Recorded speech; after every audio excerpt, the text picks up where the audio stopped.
Hey guys, Professor Bill, Comic Book University, and Death of the Inhumans, issue number 3 of, oh God, I don't want this to end, but as long as this title's on here, it means that all the Inhumans are going to end. So, this is crazy, insane, sick comic book. Dude, I don't want to play around with this. I want to get right into this. Death of the Inhumans, Chapter 3, The Silent Kingdom. Writer, Donnie freaking Cates. Artist, Ariel Olivetti.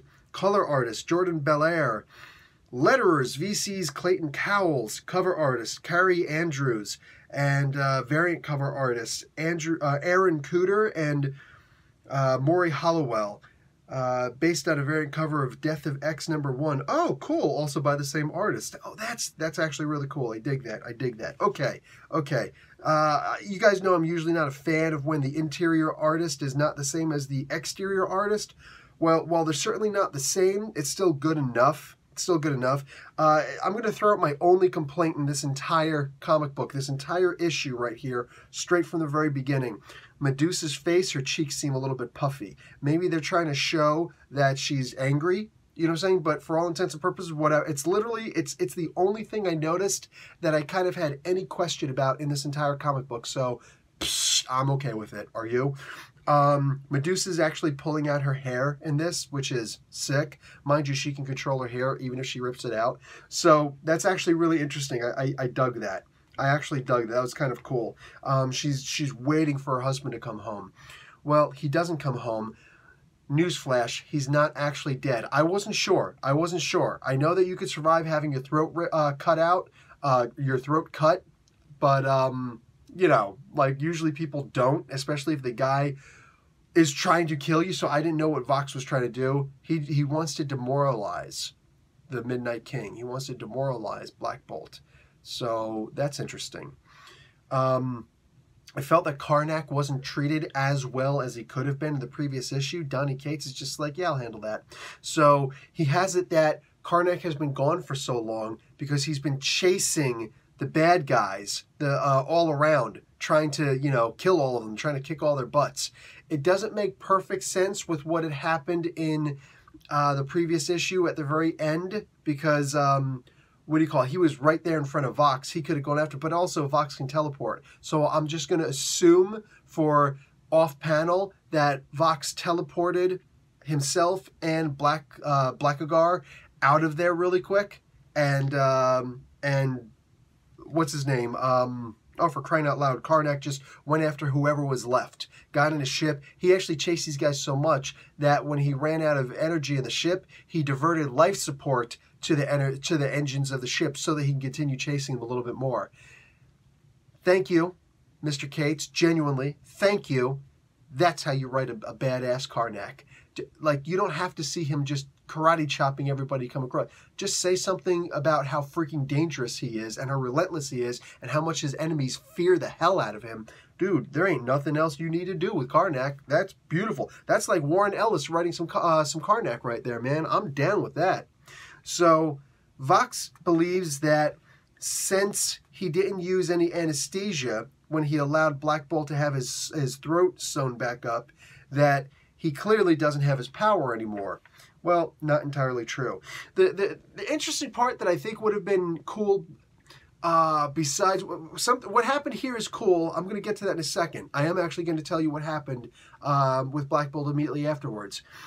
Black Bolt has a lot of powers besides just his voice. I mean, like, a lot. He actually has molecular control. It's on a very small scale. He can, like, make his costume appear on him and, you know, a lot like what Captain Marvel does, except he has a lot more control over it. They probably both have the same amount of power over that. Actually, I think he has even more power than that, you know? But he's able to affect electrons, to absorb random electrons and increase his own power. He can build himself up to do one punch that's enough to knock the Thing unconscious, to not just stagger the Hulk, but to knock the Hulk on his butt.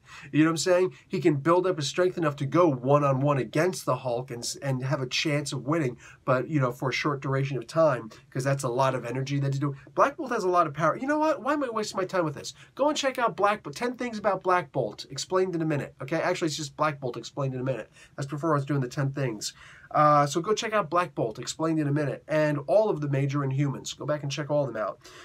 What he does here instead is better.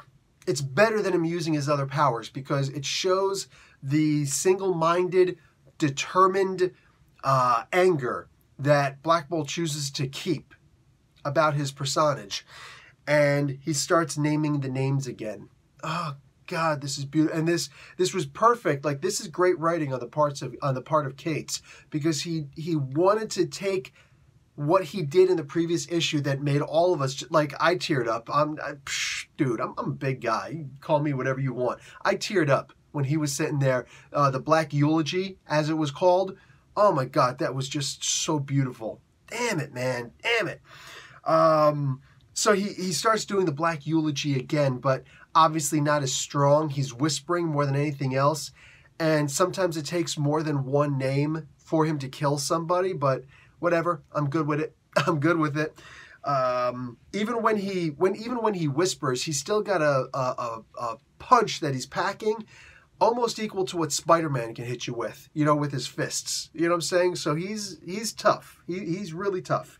Anyway, all the stuff that happened, that's just the first half of the book. There's still the second half of the book, where Black Bolt is going through and trying to take out as many people as he can before. Before what? Well, I'm going to let you get to that yourself. The next issue, the next cover, doesn't look very good. I'm just going to tell you, look, the 3rd of October, that's when the next issue comes out. And this, just look at that. Dude, who does this freaking cover? This is criminal that you don't say exactly who's doing this cover when this cover looks so good. Can you tell the difference between her hair and the blood? Is there a difference? Is there a difference? Like, this is beautiful, and it's also sad at the same time because you're wondering if Medusa's actually going to make it. Like Donny Cates said, dude, like he said in that interview I did in that one podcast, what was that, podcast number 87, I think? He told all of us, it's not called Death of the Humans because I felt like putting in a pretty name. No, he's planning on killing the Inhumans.